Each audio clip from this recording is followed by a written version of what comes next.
This is Triggered. And you will be.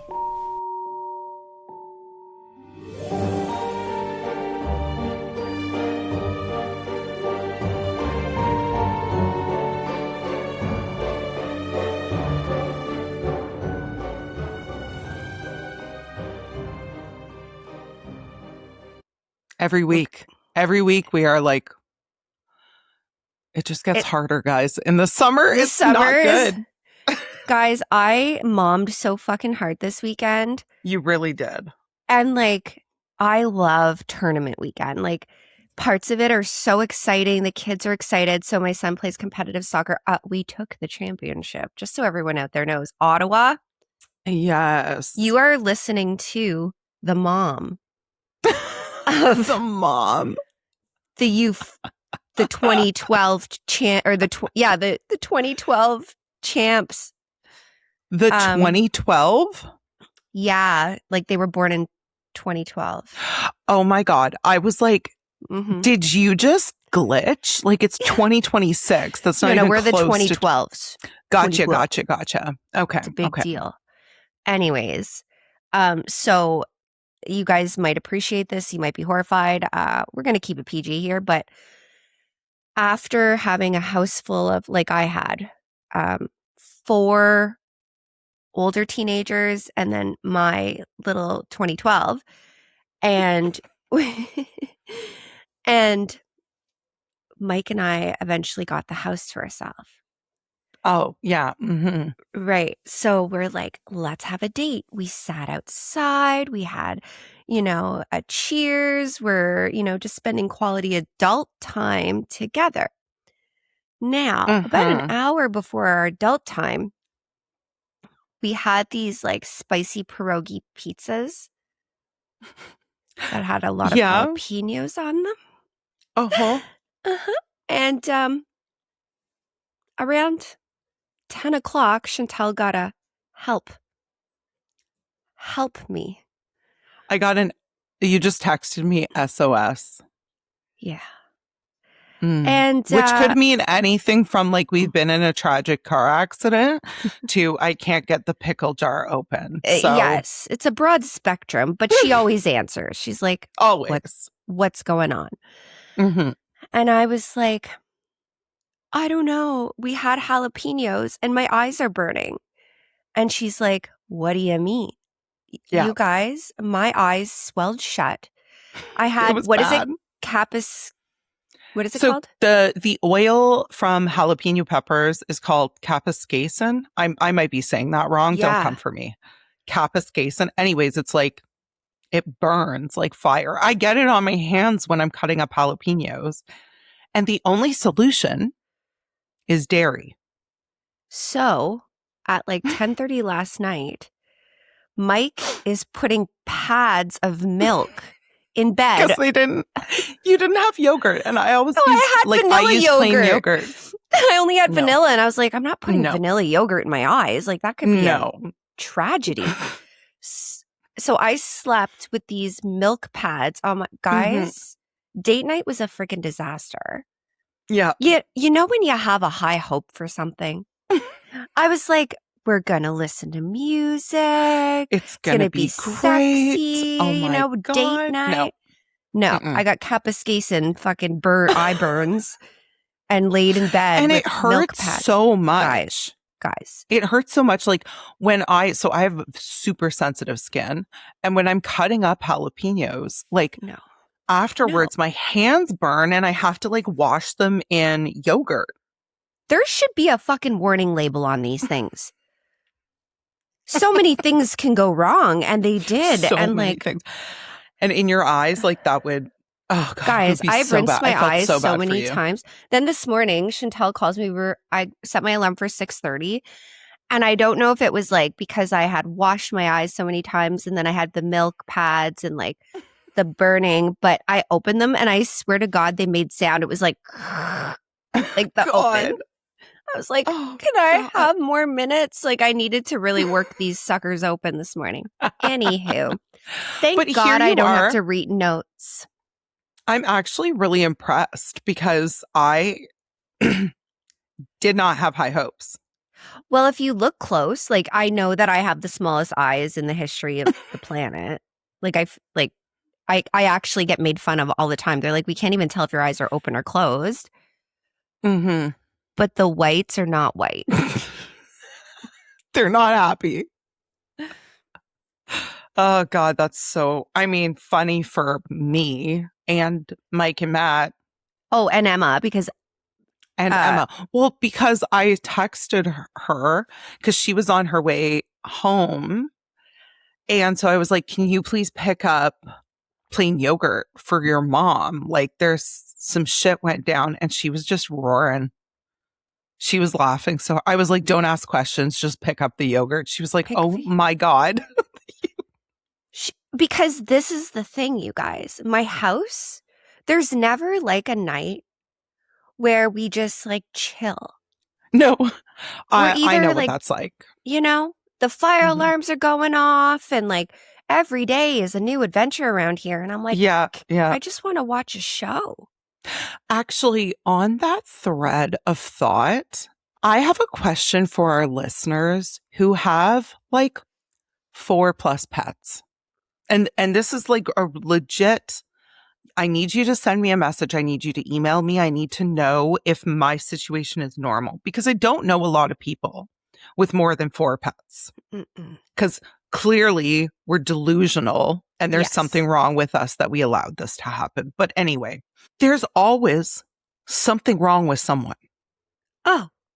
We just got the big dog under control. Okay. He's finally healing. His arm looks good. Yesterday and today, he hasn't even had his cone on. And I mean, like, he's had a cone on for months, guys. Yeah. Okay? He just gets better. The little dog is sick. The cat cut her paw. No. And I'm just like, is there ever a moment? Like, I need to know, guys, please write in. If you have multiple pets in your home, is there ever a moment where it's just peaceful, where no one's hurt or sick or something? Like, I need to know if it's just us or if that's the norm. Listen, I have 2 kids, and if it's not one, it's the other. Like, so it's help. Always something. I know. I couldn't believe it. I was like, wow, we just got him better, and now this poor little pug is sick. I'm coming back as a cat in my next life.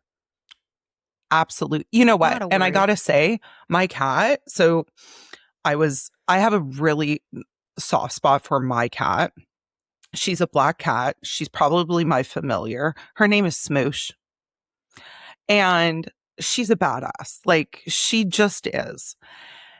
And I'm pretty tough when it comes to like the other animals having things going on. The minute that there's anything wrong, I'm in tears. Like, she's my baby. So when she was limping, I was like bawling, but like, she's such a badass. Her paw was cut and it was bleeding a little bit. And like, just in a couple days, she just healed herself. Like, didn't need my intervention, didn't need anything. She got some rest. She went outside. She's good. She was probably doing witchcraft in the backyard. Probably. She's under the full moon. I know. She's oh God, I love her so much. It's ridiculous. Okay. Let us begin, because this one is more of a beast than I thought it was going to be. And I'll tell you why.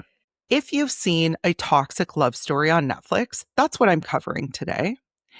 And initially, and we talked about this before, when we do like Netflix redos, basically. Yeah. I'm never sure how it's going to go, because I'm like, will people not tune in because they know the story because it's everywhere right now? Or will people tune in because there are some little things that Netflix, I won't say left out, but things that are just like, I don't know this. Oh my God. I was hoping you didn't. I was idea. Praying. I was like, I hope she hasn't seen it. I don't have it's just Netflix. Going to be so much better. What? I don't have Netflix. Yep. Oh, how do you live? Well, I don't really particularly enjoy Netflix most of the time, and anything that I need, I can get other places. And I literally watch like 3 shows on repeat. But where do you get your documentaries, like, when they come out? I download them. like it's 2002? What do you mean? You're on LimeWire? Like, I don't understand. Yeah, I'm not. Listen, Wow. I am not paying fucking Netflix. Okay, I have a problem It with is Netflix. very expensive. It's very Yes. expensive now. It's so expensive. And then like I only ever will watch documentaries. And then if I can watch, and like most of the time, I feel like Prime covers all the bases because you have all the subscriptions. Huh. You know? Okay, but like, all right, there's also a movie that you need to watch, guys. If you've seen The Last House, loved it. Loved it, loved it, loved it. And I want Are we you to watch talking it, on Ash. Netflix again? Yeah. Enough with your Netflix, you know? Some This of us is are the just thing. not privileged. Anyways, some of us are as we sit in our nice houses. Like, anywho. So if you've seen the Netflix documentary, please don't turn this off because Ashley hasn't heard of this. And so I think it's going to be rather entertaining. So let's get going. Let's get into it. It's a long one. All right, Ashley. It's August 2013.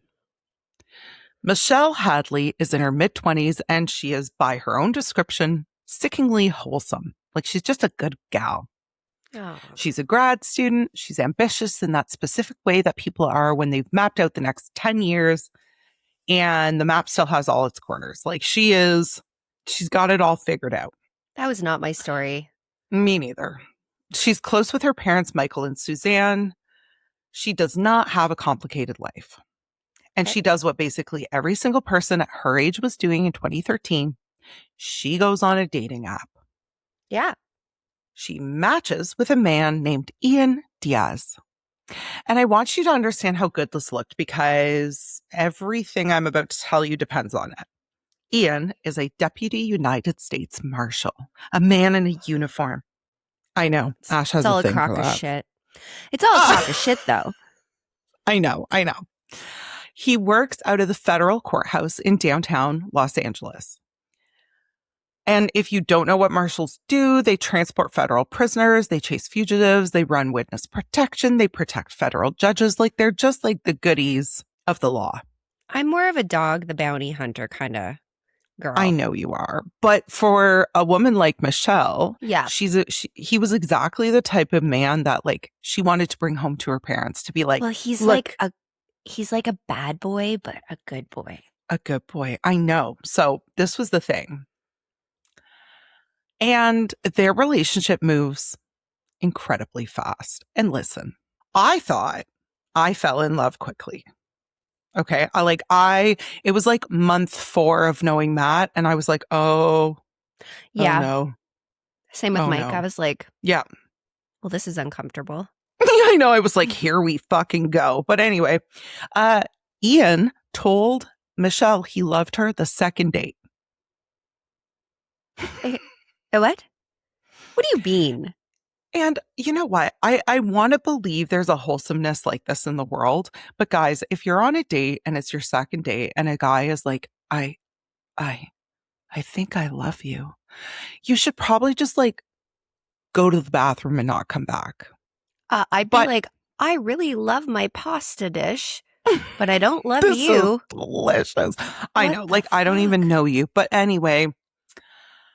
And I do think that we were a little bit more like 2013 was pre-pandemic, right? And I don't know, we weren't as jaded as we are now. But fair enough. You're right.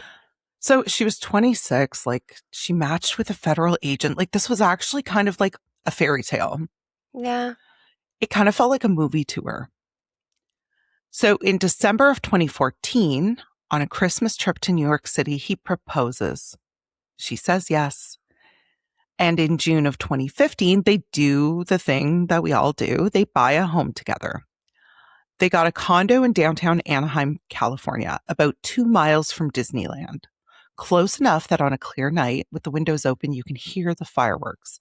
And this was not by accident because Ian was a Disney fanatic. Okay. Right away, I have something to say about this. Yeah.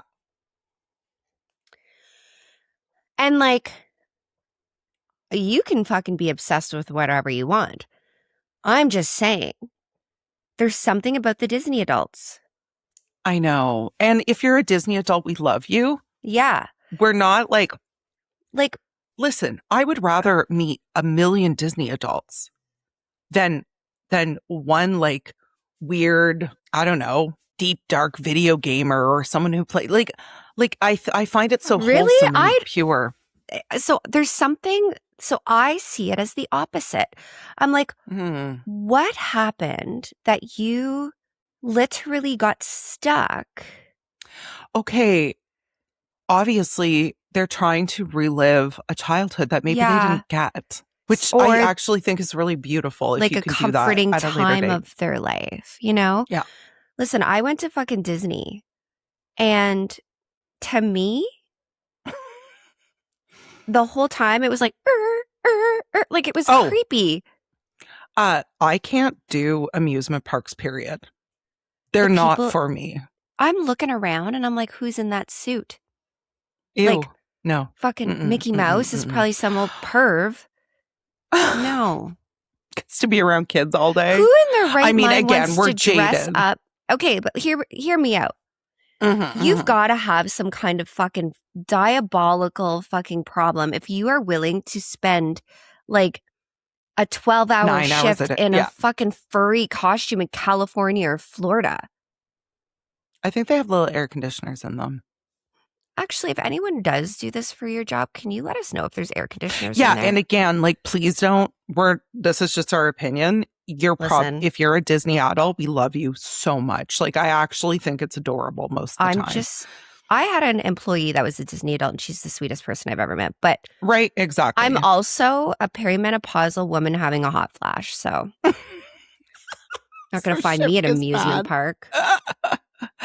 Well, Michelle said when they first started dating, Ian told her he went to Disneyland a couple times a week. That's my nightmare. Honestly. Like, why?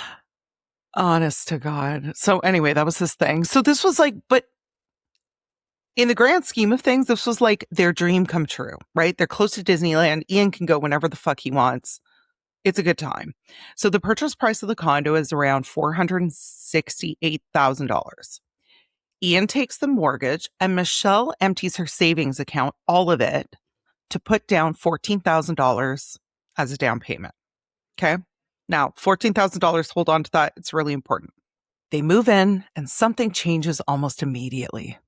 Michelle has described it since in interviews as not a man that got mean one day. It was a man who, once the door was closed and the mortgage was signed and she was inside, he started rearranging her, which made my stomach drop. I was like, oh my God, let me tell you. It started with how she looks. He says, I want you to dress sexier. Specifically crop tops, which, listen, I dress like a homeless person 99% of the time. Okay. And it's not I don't choose this for myself. It's that, as I told you at the beginning of the episode, there's an animal that's always bleeding, vomiting, pooping, or weird shit is coming out of their body. Okay. Like, my life is working and then cleaning up bodily fluids. That's just my story right now. So why would I dress beautifully? And there have been many times where I'm like, I wish I could dress prettier. I wish I could wear nice clothes. I wish I could do, dress the way that I want to dress. It's just not my story right now. I'm letting it go. But this wasn't the case here. Michelle was perfectly happy with the way she dressed. It was Ian that was like, I want you to wear crop tops. I want you to look sexier. I want you to wear this dress.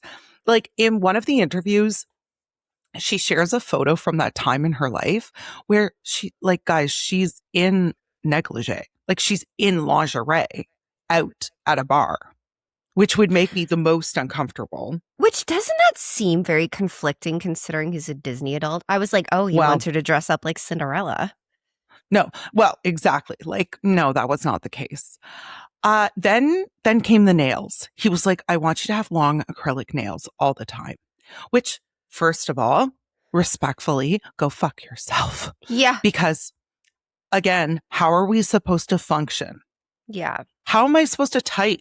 How am I supposed to clean your toilet? I with mean, acrylic nails? I've always had long nails. This is my first kick.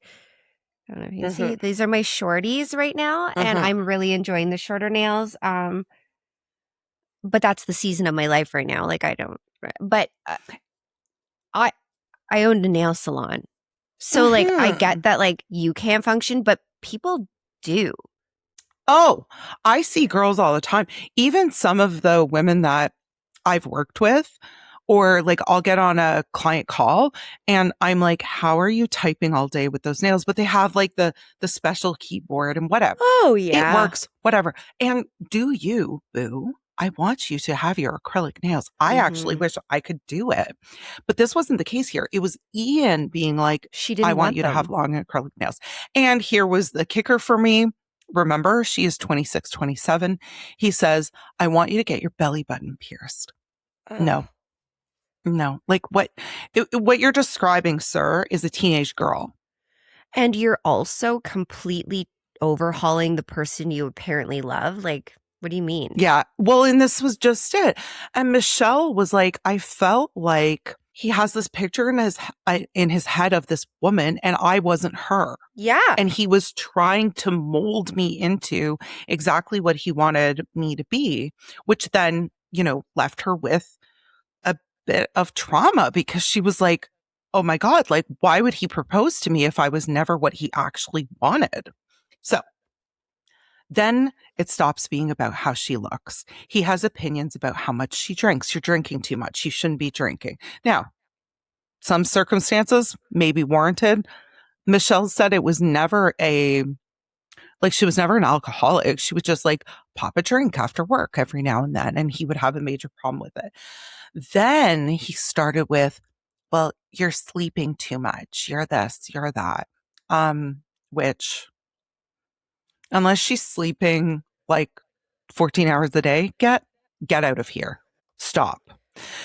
So then it progresses because it always progresses. And I just want to, we've talked about this before. There's always a next step. If you let this thing go, it always progresses to something more serious. So the next thing was he installs security cameras in the condo, including one pointed at the kitchen. He tells her, well, it's for security, but essentially he can open his phone and watch her make dinner. What in the fuck? Then it progresses outside of the house entirely. She said her life at this point was basically a narrow triangle: home, school, work. Home, school, work. 3 points. And the later filing says that anytime she drove outside of that triangle, Ian would immediately call her. So he was obviously tracking her vehicle. She didn't really have proof of that, but come on. She said, like, let's say she was going from work to home and she took a different route because she had to get milk or jalapenos. He would call her the minute she made the turn and be like, where are you going? What are you doing? Yeah. So this was not weird. And this was so weird. And if you thought that was creepy, just you wait. And this you'll be like, oh, I see. Valentine's Day. Ian forces Michelle to have sex with another man while he watches. Now, and we say this all the time, we are not kink shamers on this podcast. If that's your thing, hats off, madame. Good for you. But that's not what you said. You said he forced her. Exactly. So this is the difference.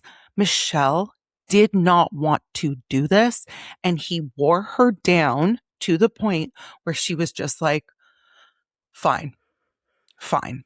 And she said it was awful, which it would be because she didn't want to do it. Okay. That was not her thing. And all the while this is going on, is her family, and I don't know if you know this, but is her family noting like there's changes in her? Here's the thing. To an extent, but as you know, and I certainly know, we hide a lot of shit that we're ashamed of from our family. So while her friends and family might have been like, oh, Michelle, like, look at what you've got on. She was never like, yeah, Ian wants me to dress this way, because of course not. This is supposed to be her fairy tale. This is supposed to be her dream come true. And we see this a lot in cases of abuse. It wasn't constant. She said later, I would have left had it been constant. But it was a roller coaster. He'd take her out for an extravagant dinner one night, delicious food, flowers, wine. And then the next day he'd be behind the wheel driving so aggressively, slamming the brakes that she was scared for her life. And that is the dichotomy that we see with someone who's experiencing this type of abuse. Yeah, it's they not love bomb constant. you. Exactly. Yeah, it's a cycle. So you feel like, okay. All right, so this is Michelle's life. And I'm going to leave Michelle in that condo for a few minutes because we need to go somewhere else. Because while all of this was happening to her in Anaheim, about 20 miles down the coast in the summer of 2013, at almost the exact moment Michelle is matching with Ian on a dating app, another woman is walking into a bar in Huntington Beach, and she is about to meet a police officer. Like a police officer named Ian? No. Oh, I'm like... You're like, where does this tie in? Oh, girl, we'll get there. Her name is Angela Connell. Summer of 2013, Huntington Beach, she meets a man named Jason Rayburn. Jason is a police officer. And when he talks about meeting her years later, what he describes is charm. He describes her as vivacious, bubbly. And I will say, Angela has one of the most beautiful smiles I've ever seen. And so they're talking and Jason's like, yeah, I'm a police officer. She's like, oh my God, like we're in the same line of work. I am an attorney for the United States Department of Justice. And he's like, oh my God, because again, what a power couple. We've got a police officer and we've got an attorney. Like, come on. Yeah. And not too long. So they start dating and they're having a great time. And Jason said like he fell quickly. Like she was just this bombshell. And one night, Angela just breaks his heart because she says, hey, we've been talking for a bit now. I really like you, but I need to tell you, I've been diagnosed with stage 4 cervical cancer. I'm actually about to go into chemotherapy. Okay. And everyone does exactly what you do. Jason does, her friends do, her family does. They rally. Yeah. Because that's what you do. So she begins going to chemo appointments and she's really private about her battle. She doesn't want anyone coming with her to the doctor's appointments and so forth. And before we continue, I did want to make this point. This is how some people cope. Yep. It's how I cope. When I'm sick, I don't want you coming with me. I just want to deal with it on my own. Even cancer, I will thank you for your support. I love you. I'm glad you're here. I'm glad you're physically here to help me with things. I want to fight this essentially on my own. And there's nothing wrong with that. If that is your coping mechanism, that's okay. If you are undergoing chemo and you choose to keep that to yourself, that's totally your choice. Well, we're talking about your choice. Like it's private. Exactly. This is a private thing. Yeah. And some people make it very public. And I love that too. I love that too. Jason really wants to go to chemo with her. Like he's like, for anyone who hasn't experienced chemo, it takes a lot out of you. And so he wants to be there with her. He wants to hold her hand. He's her boyfriend. And she tells him no. She says, I need to do this alone. And he respects that. The first crack is a photograph. Angela sends Jason a picture of her getting chemo. And it's a POV, okay? So Angela's not in the picture. She's taken the photo, basically, of the chemotherapy medication. And Jason, who is a police officer, we might remember, just has a gut feeling. So he Google image reverse searches. And he finds the exact photo on a cancer patient's blog. Oh, no. What? So the next thing that Jason does is he says to his friend, he's like, hey, buddy, I have something to ask you and I need you to just do it and not really ask any questions. And his buddy's like, all right, what's up? So he's like, I have to work today. I need you to sit outside of our place because they were living together at this point. He says, I need you to sit outside our place and I need you to tell me when Angela leaves the house. So he's like, all right, dude, but you owe me a couple beer. And he's like, yeah. So he waits and he gets the text from Angela, on my way to chemo. And he's like, okay, baby, like thinking about you. And he calls his friend and his friend says, nah, man, like she hasn't left all day. Stop. So Jason goes through his whole shift and Angela has not left the house, yet she sent him text messages saying, oh my God, not feeling very well, on my way home from chemo now, blah, blah, blah, blah, blah. Come on. What is wrong with people? Yes. The second crack is even bigger, Ash. He finally convinces her to go to the doctor's office, like to let him go with her to an appointment. So she's like, you're not coming in with me, but you can come to the waiting room. So she gets called back for her appointment. Okay. And Jason goes up to the front desk to the receptionist and he says, hey, I know Angela's having her cancer checkup. But I'm just wondering, like, how long do these things usually take? Like, is she getting chemo today or is it just a doctor's appointment? Like, this is my first time here.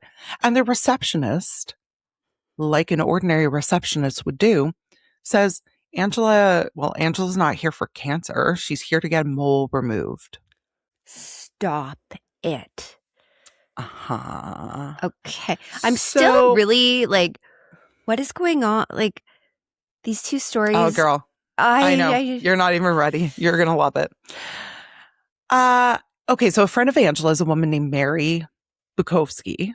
Okay. Who Jason brings his suspicions to, goes looking into Angela's belongings. So Jason takes Angela out of the house and he says, Mary, can you please go through her shit? Yeah. Because something's not adding up. She finds medical tubing, tape, the prop. Basically the tubing Angela had been taping to herself to look like a woman with a port in her chest.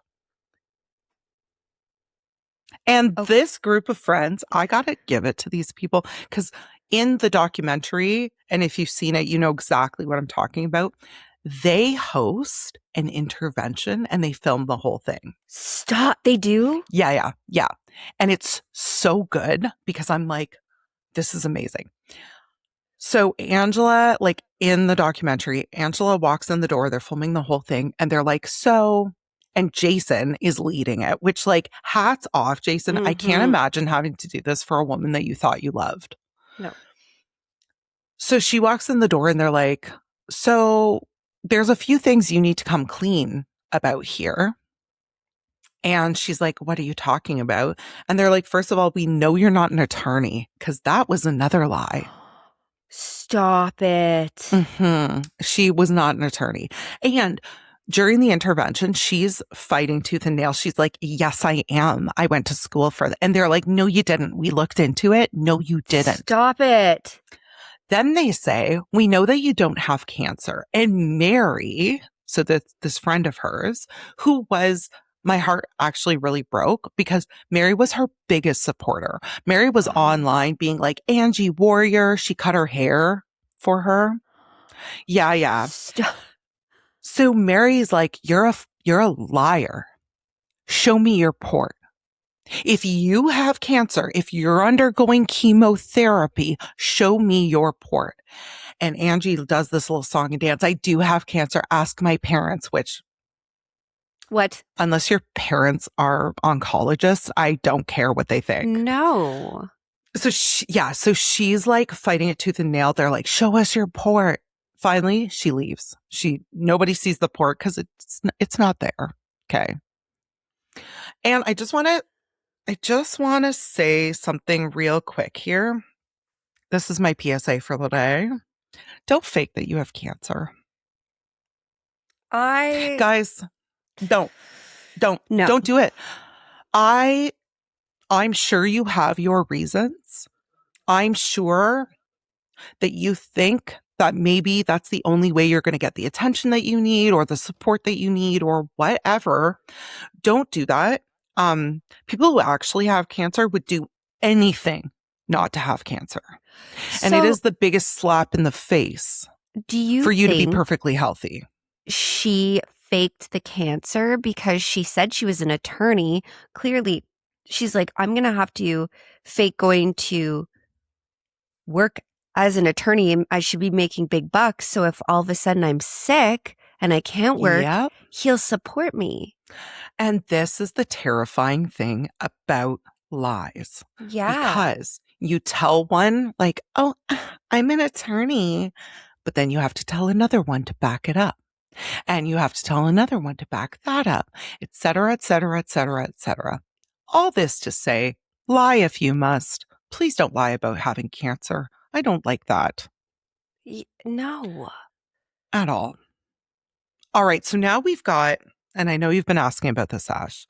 So we've got Michelle, who we talked about at the beginning, and Ian. Then we've got Angela and Jason. Now, it is safe to assume that after this intervention, Jason's relationship with Angela was donezo. He was like, get your shit and get the fuck out of my house.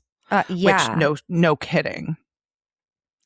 So we're going to go back to Anaheim to Michelle because in August 2015, she's had enough. She leaves. She's like, I'm done. It's been 2 years with Ian, 5 months in that condo. She gets out. She moves straight back in with her parents, the way you do when you're an adult who's just discovered that you just need your folks for a bit. Yeah. Poor thing. Yeah. But leaving didn't end it. She said Ian kept coming, kept contacting her, kept the pressure on.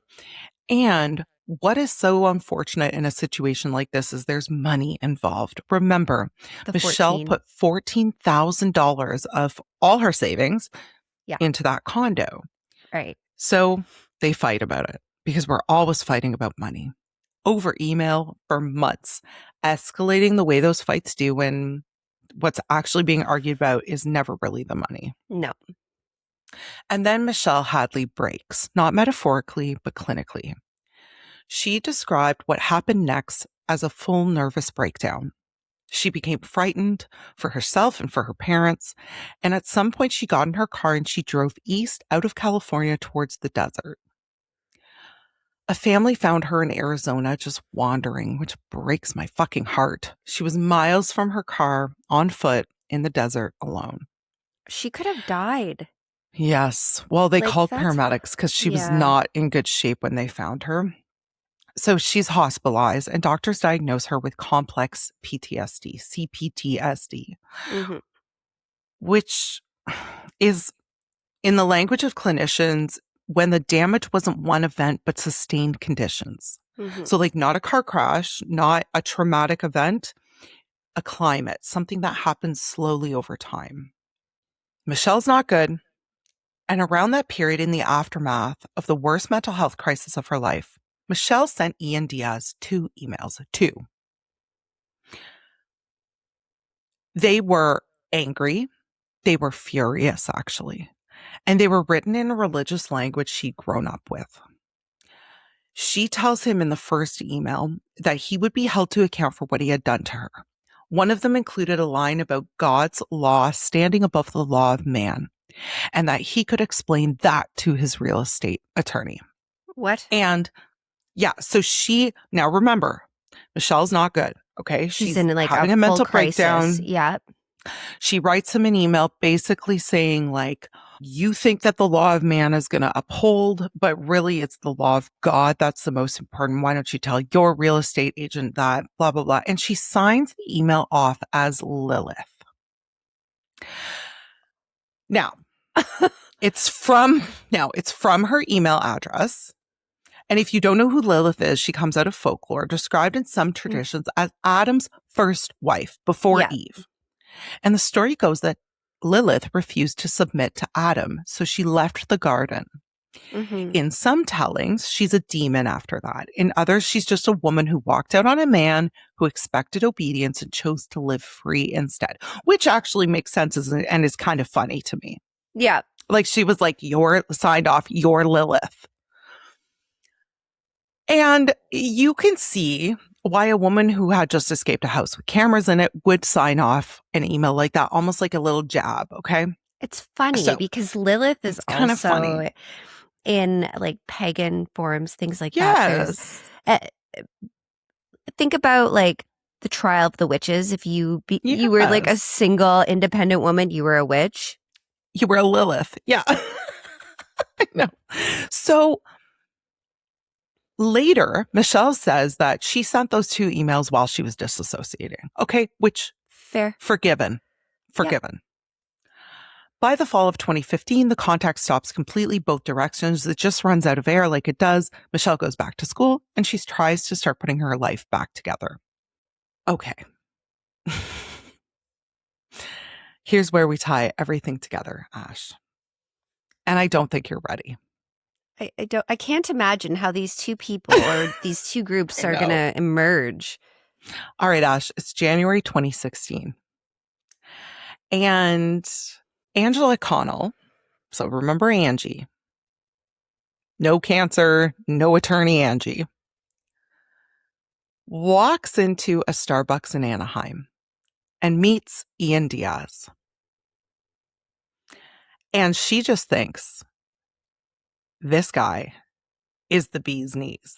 And if we thought that Michelle and Ian were quick, Angela and Ian are married within a month. What is wrong with this? What? I know. Okay. So January they meet in a Starbucks. February they're married. Damn. They elope. She takes his name. She becomes Angela Diaz. And she moves into the condo. The condo that Michelle emptied her savings account to purchase, the one they are still fighting over, the one that is still doesn't really belong to anybody. Now, what I read was that they had come to an agreement, and it was Ian could have the condo for 6 months, at which point he either had to buy Michelle out of the condo or they had to sell it and split the profits, which is very standard. So the new wife moves into the house. The old one paid for and is still kind of paying for, right? Because she still has bills associated with this property. Okay. And Ian is the happiest he's ever been because from what we know about Angela so far, she's the perfect woman for him. Angela will morph into whatever Ian wants her to be. That's it. And in May, so meet January, marry February, May, Angela says, Ian, I'm pregnant and it's twins. Is she pregnant? Angela, you're not really reputable source here. Your track record is not great, my love. So, and it's puppies. I'm dead. All right. Ash, May 2016. So, setting the scene. Angela is pregnant with twins. Yay. Congrats. She puts like a picture of them on the fridge. Everyone's so excited. Ian's always wanted kids. He's like, oh my God, 2 for 1. Perfect. Angela begins receiving emails from an account handled Lilith is Truth. Oh dear. Oh, several a day, week after week. In the emails, Lilith is Truth is calling Angela a sinner. Ian doesn't love you. She stole my life. An eye for an eye, a tooth for a tooth. Like, really? And again, just like the initial emails that Michelle sent Ian, very biblically based, very God driven, very like brimstone fire. And it starts getting, initially it was like, okay, what a fucking weirdo. Stay away from me. Leave me alone. Then Lilith is Truth starts telling Angela, this is what you wore to work today. Enjoy your shift at 11 a.m.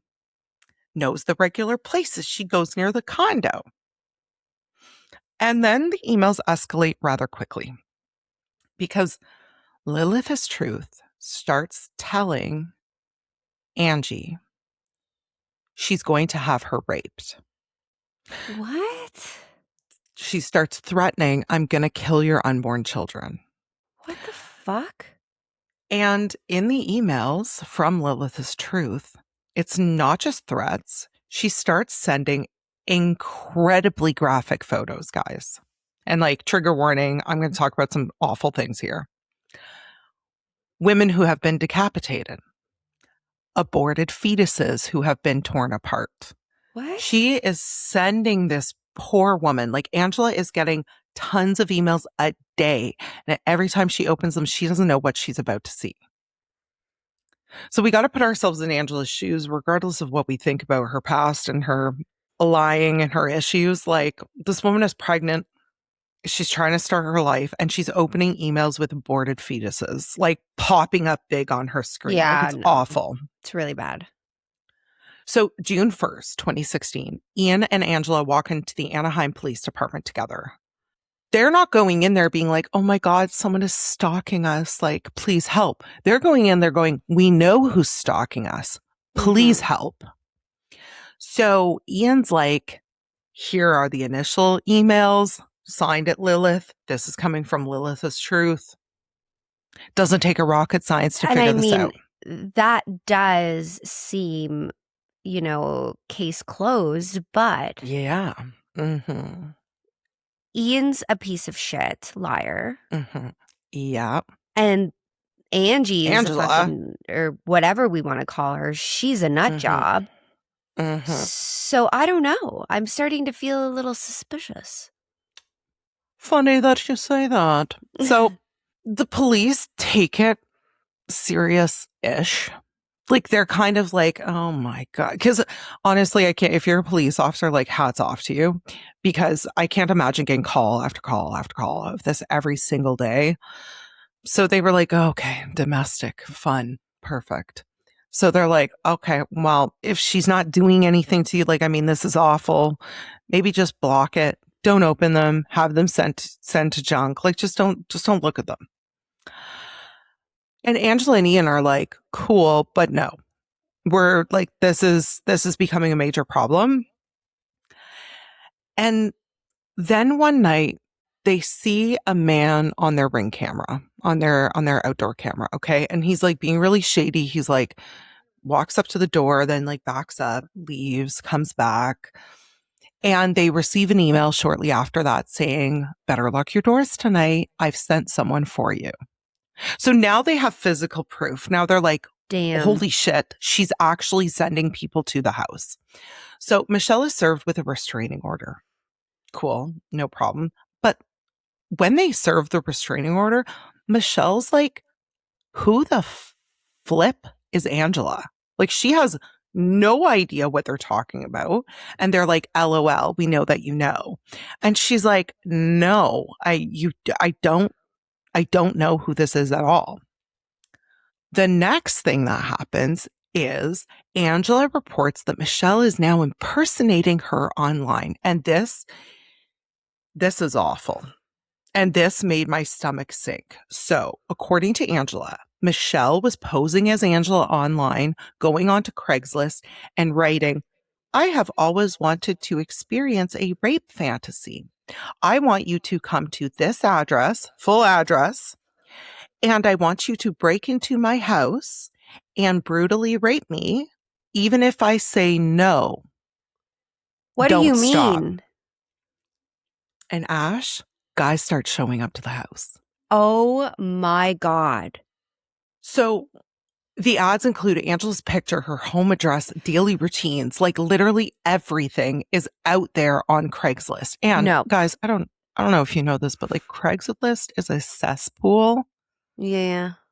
Of not great things and not great people. Mm-hmm. So all of a sudden, all these men start showing up. So now luckily police were there to intercept the first day, because men were writing being like, I'm on my way, which I can't imagine. You literally have just attracted every fucking weirdo in like your city and surrounding area. Like it's like a zombie apocalypse. They would just be seriously fucking terrifying. They're like, here I come. So luckily, like I said, police are there to intercept the first few men that are there. But this doesn't stay on the internet. Angela calls 911, June 24th. She says, a man in a black ski mask got in, shoved me against the wall, tried to rape me, but I fought him off. Officers arrive, and there's body cam footage of this. Officers arrive. She's crying. Her shirt is torn. Her neck is all red. Her face, there's like an imprint of her makeup on the wall where she's been like shoved into the wall. Like it looks awful. She's bawling. But she has a Ring camera, so could they not go back and... So here's the thing. It happened in their garage where there wasn't a camera. Okay. So they're like, oh my God. So this is awful. And basically, Michelle is now arrested because they've got the traces. They've got the emails. They've got the fact that this woman was just attacked. So Michelle gets arrested that day and posts a $100,000 bail, and she's out the next morning. Angela goes back to the police and says, I want to tell you guys about something really interesting that I think you should know. While Michelle was in your custody, the emails completely stopped. Because the truth is, guys, they didn't have concrete proof that Lilith's truth was Michelle. There was assumptions that it was Michelle. It looked like it was Michelle, but so they didn't actually have the proof. Run the IP address or anything?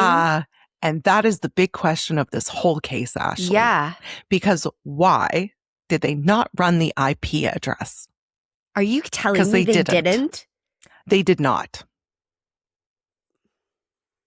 So Angela's like, see, when she was in your custody, the email stopped. And then once she was out of your custody, they started again. So that's like a controlled experiment, right? Every time they interview Michelle, she's like, I don't know what you're talking about. I would never do that to another person. Stop. Like, this is insane. July 13th, police intercept a 17-year-old boy walking up to the condo in broad daylight, ready to rape Angela. Okay. And he thought it was real. And you know what? This is already a really long episode, so we're not going to get into my thoughts on a 17-year-old responding to a rape ad on Craigslist. We're not going to talk about that today, but we could, but we're not going to. And a warrant is issued for Michelle's arrest because now the courts are like, nope, this is getting way out of hand. This woman's already been attacked. Now there's 17-year-old boys showing up to her house. She's arrested. She's charged with stalking with a restraining order, stalking, criminal threats, attempted rape, assault with intent to commit rape during a residential burglary, violating a protective order, crime bail, crime enhancement.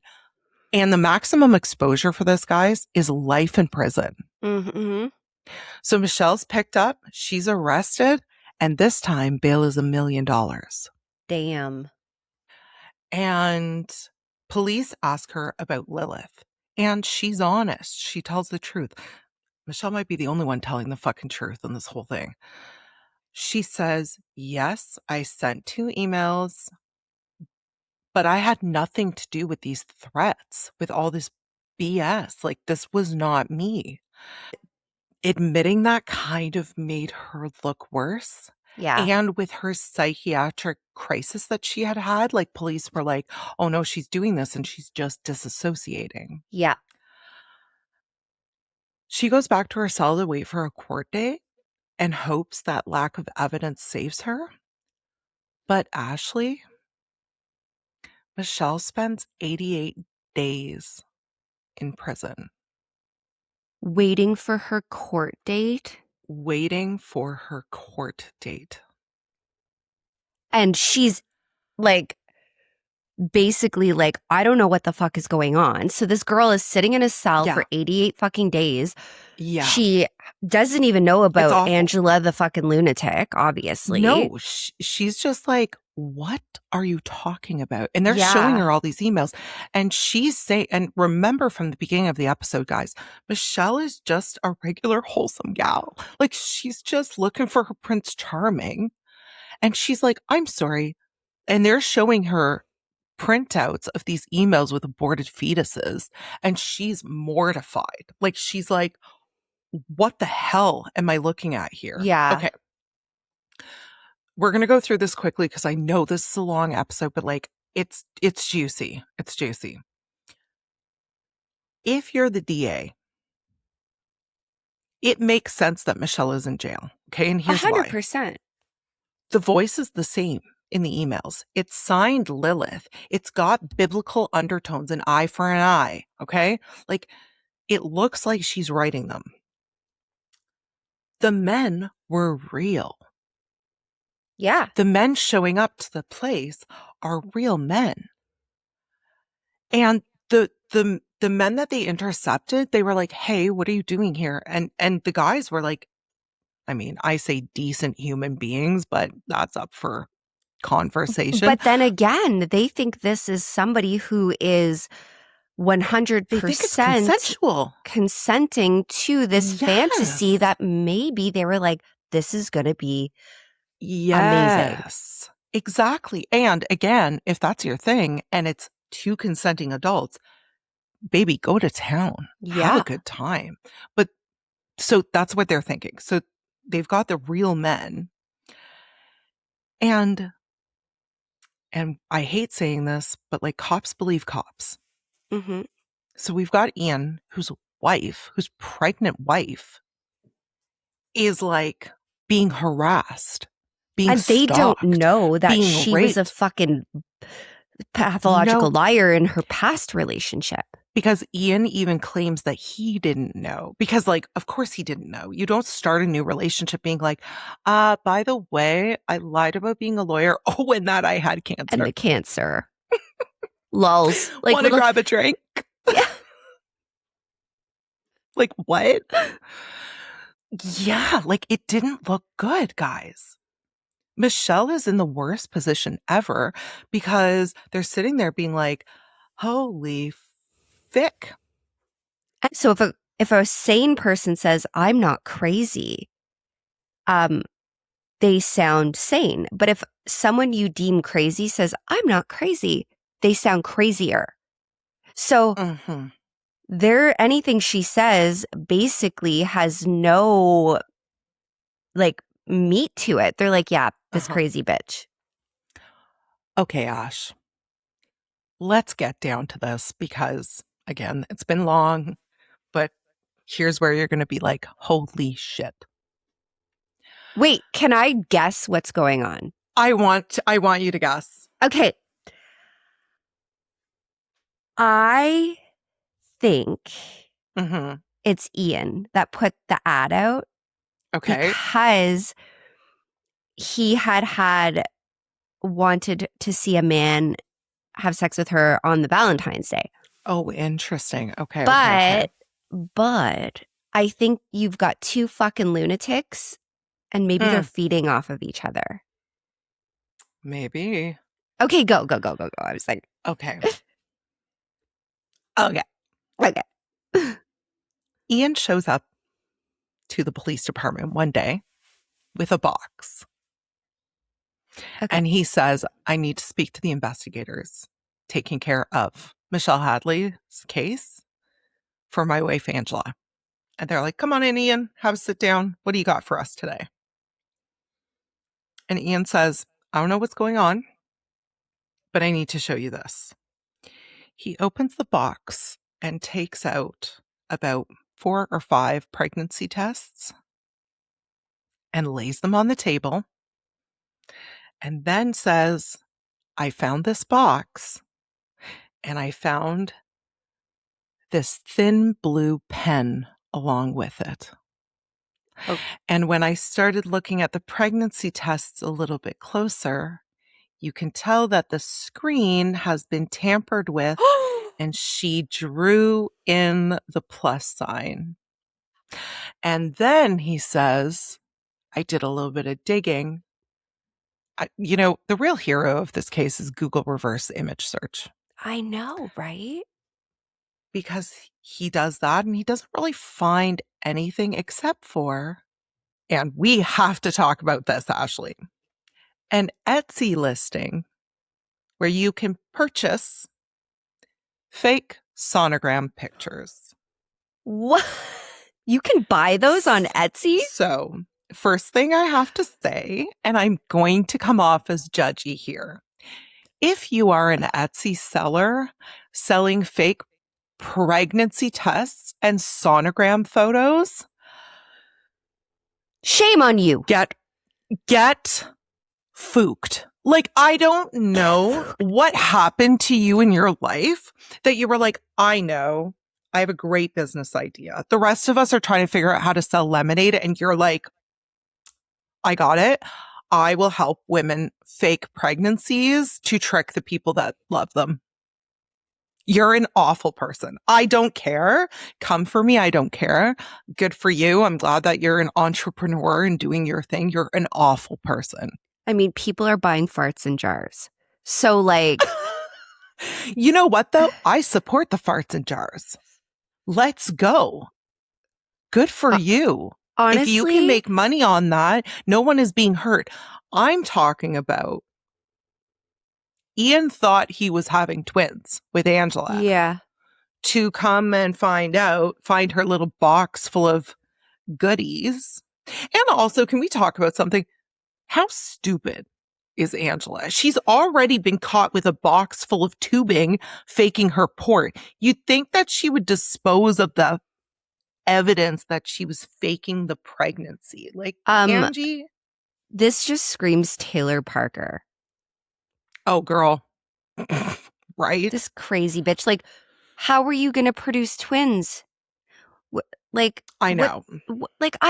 What? Okay. So, give me it. So. And this is where I get infuriated because what I'm about to tell you should have happened 88 days ago. But again, we have to remember there was a lot of shit going on, I suppose. And police officers believe police officers and whatever is involved in that. But here we go. Finally, after Ian brings in the fake pregnancy tests and sonogram photos, they're like, I wonder if we should check out the IP addresses from where those emails came from. Maybe. Like, what? That might be a good idea. That would have been step number 1. Right. Hello? Michelle, let's remember, Michelle has been in prison for 88 days at this point. So they run the IP. If you don't know what an IP is, it's basically like a digital postmark of where emails come from. You think you are anonymous online, but you're not. Don't forget. Anyway. The emails from Lilith is Truth came from 3 locations. Location number 1, the condo shared by Ian and Angela Diaz. Big shocker. Numero 2, Angela Diaz's cell phone. Place number 3, Angela Diaz's father's house in Arizona. That's it, guys. You fucking psychopath. You put out an ad for rapists to come to your own home? And then blamed an innocent woman for it? Are you fucking insane? Yeah. I don't feel bad for Ian. I'm like, you met your match. Okay, so this is the part of this whole case where I was like, yeah, we got to do this, even though The Netflix documentary is out.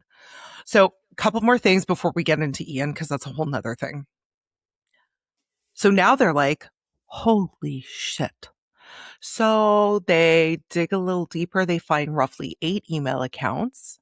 Ian and Angela had VPNs, which is basically like if you want to hide yourself on the internet, you got a VPN.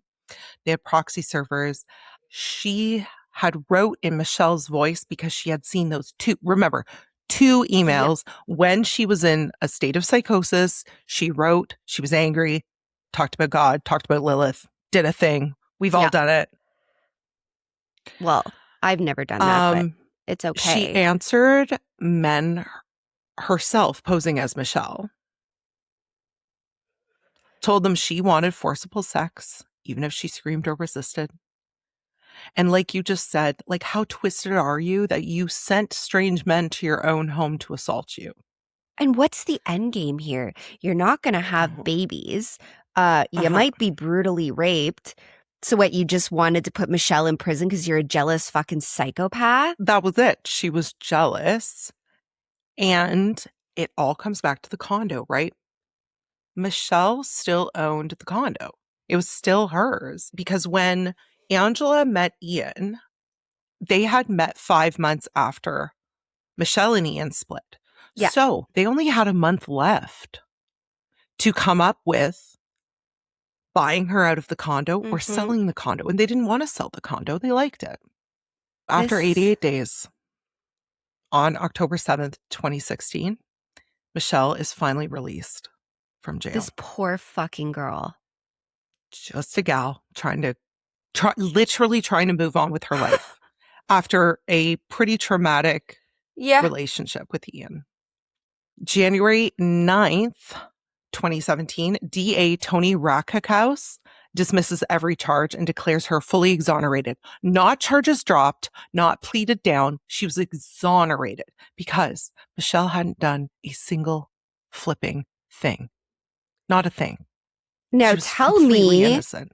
That this fucking bitch was arrested on January 6th. Something. Okay. 2017. Angela Diaz is arrested in Phoenix, Arizona. This all comes apart fast. The pregnancy, the 2013 cancer with Jason Rayburn's name on it, forged doctor's notes, posing as an attorney, impersonating a different ex-girlfriend on Ian's before Michelle, like check forgery. Like they started digging and they found so much. The DA's office started using the phrase serial con artist. Yeah. Because that's what she was. I think it's even worse than that, though. Like, you were trying, like, she should, okay, don't come for me, but I think she should be charged with everything that Michelle was facing. She should have to do that prison term because she would have let that poor, sweet girl fucking rot in prison. Yeah.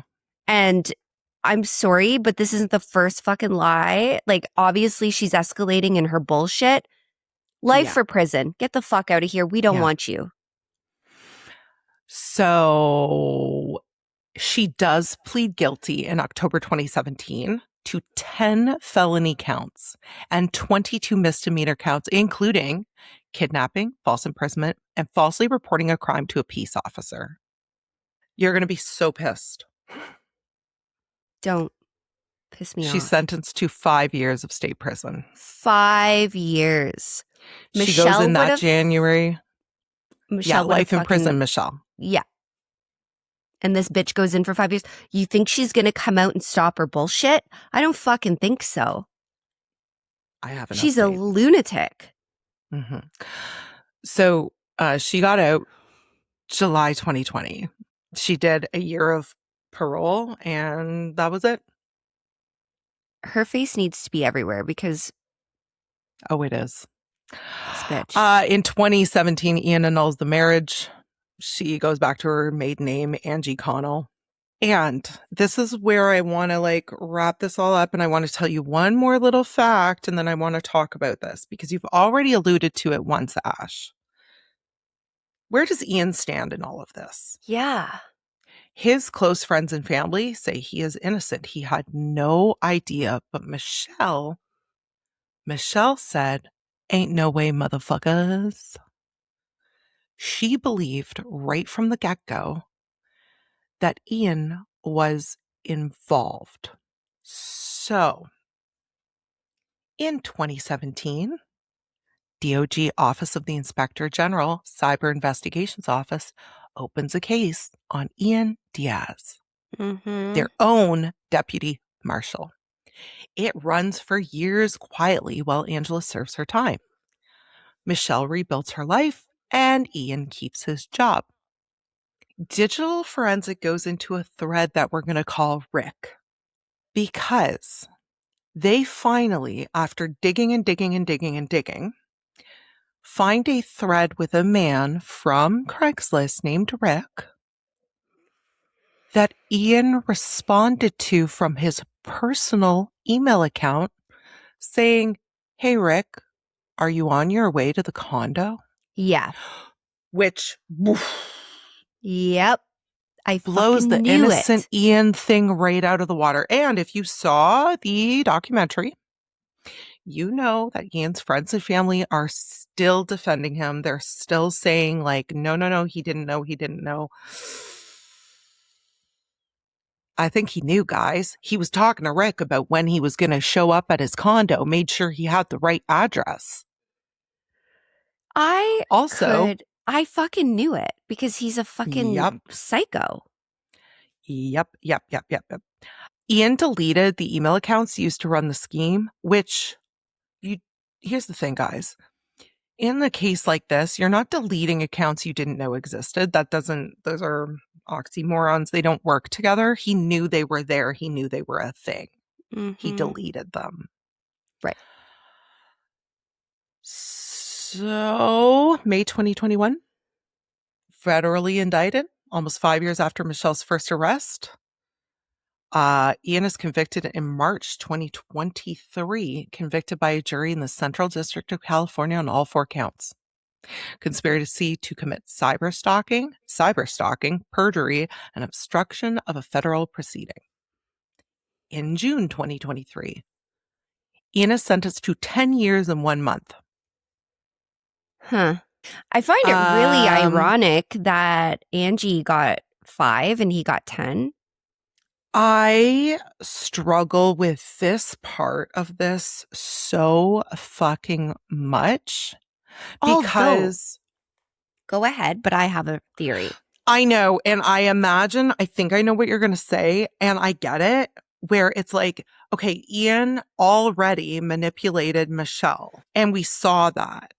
So was this a matter of Ian manipulating Angela and she was just easier to manipulate?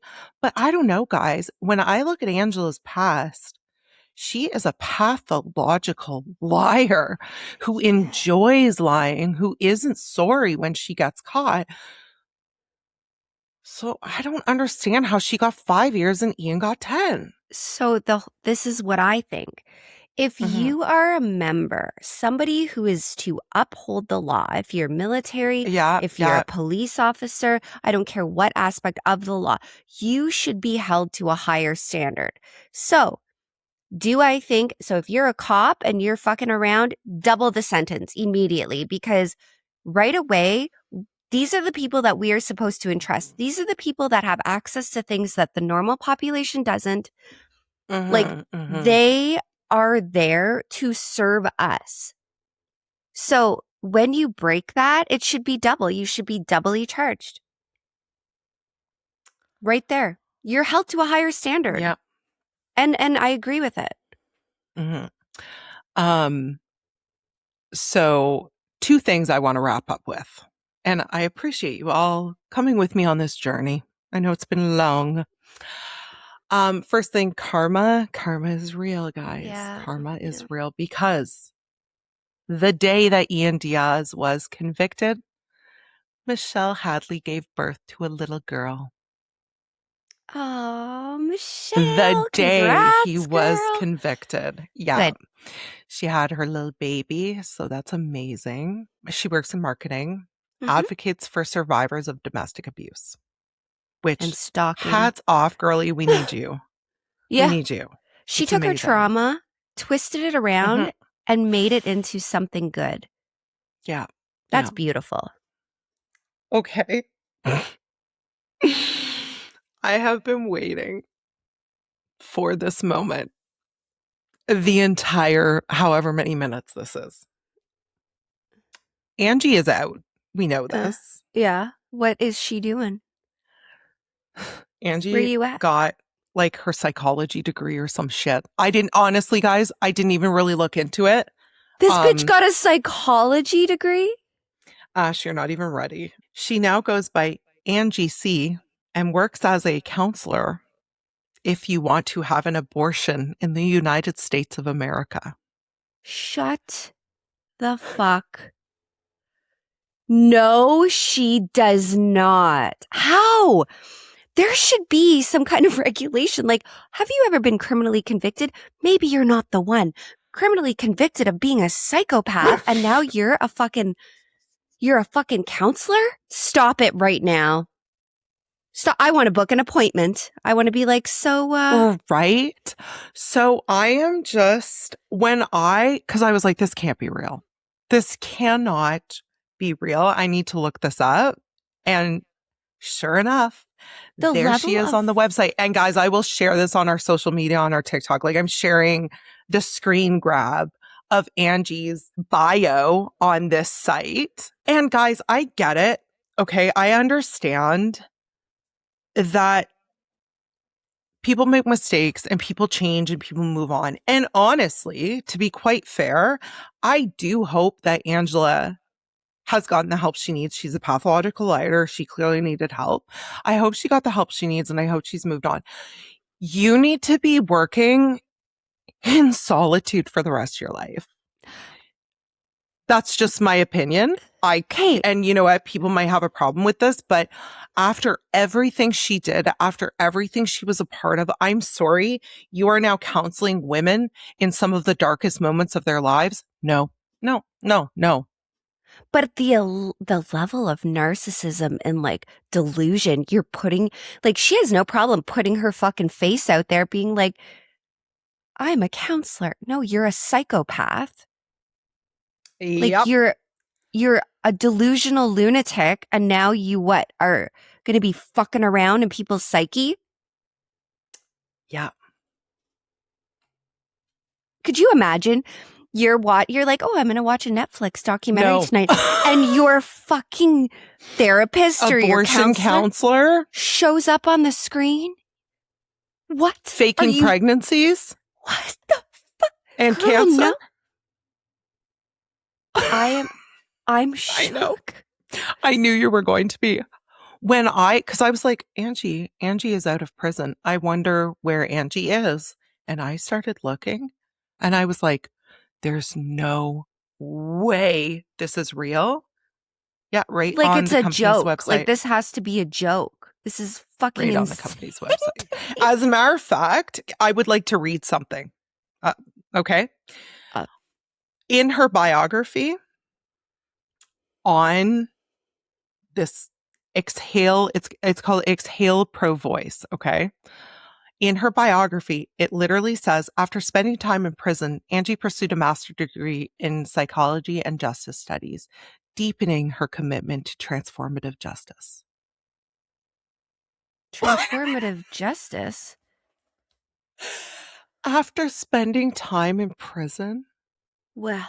For lying about everything? What the fuck? So, all this to say, Michelle, I wish you the best life ever. You and your baby girl. Oh, she deserves everything after that. I hope rainbows follow you. I hope you have a pot of gold on your doorstep every day. I hope only good things happen to you for the rest of your life. Ian. Fuck you. I mean, people are on the fence. People are on the fence about Ian. They're like, did he know? Did he not know? I think he knew. I don't even That's care my if he personal knew. opinion. Ian was a piece of shit anyways, so. Yeah, I know. That's my personal opinion. Angie, I don't know, guys, if you're looking for abortion services and support, careful. What is this world? And that's all I'm saying, because I don't want to be sued for like defamation of character. We're just telling the facts, and I'm telling you my opinion about what I think about someone charged and what Michelle did, now advocating and advising people on what to do in some of the darkest moments of their lives. So my daughter is going into school to be a Mhm. counselor, right? That's Mhm, what her mhm. education is. She had to do a psychological evaluation before being accepted into this program. Yeah. That's all I'm going to say about that. Hello? So guys, thank you for joining us on this crazy journey of Michelle, poor Michelle, and Angela and Ian, and even Jason, like Jason I know. Rayburn. Can you imagine Jason?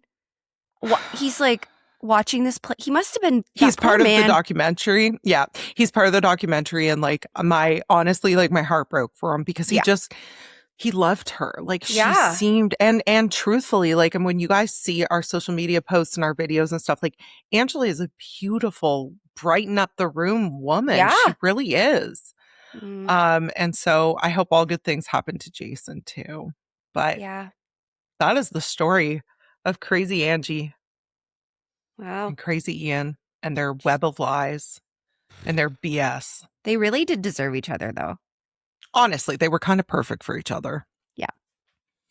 All right. Well, thank you so much. Thank you for listening. Check us out. We have a free Discord chat. We get a little bit crazy in there. I've started posting all of my spooky finds because now all the stores have them. I've been a little MIA. The gas station thing fucked me up. And then I'm obviously the mother of a winner. So that took some time. The mother of a winner. I'm dead. And I'm coming back, guys. This week is like I'm settling in. I'm getting a routine. Things are going to slow down ish. And I love you all. I am there. I'm just kind of like, also, please like and share this YouTube video. I know a lot of you don't watch us on YouTube. I know that our big thing is like Spotify and Apple and stuff, but we are trying to get ourselves out there for YouTube so we can make more content. We're not great at it. We're learning, but we're doing our best. Or maybe we are great at it and we're just vibing here. We're kind of great anyways. So please, I think so. You know what? Just hit subscribe. That's all we're asking. Yeah, that would make the world of a difference. You never know what's going to pop up. Yeah. And we are like we were saying at the beginning of the episode, summer and Christmas is like wild in time for Ash and I to get stuff recorded and get stuff done. But summer is starting to wind down. We're in August. Oh, also, your bonus episode is coming very soon. Yes. Bonusers. If you aren't part of our Chaos crew, join and then you get a bonus episode every month. Anyway, but fall is coming and that's when we get that's when this becomes our whole life. Yeah. Like kids are back in school, jobs are stable, doing their own thing. And then we just become these spooky bitches that are going to be up in your shit every day. So we love you. Thank you so much for listening. We couldn't do this without you guys. And we'll see you all on Friday.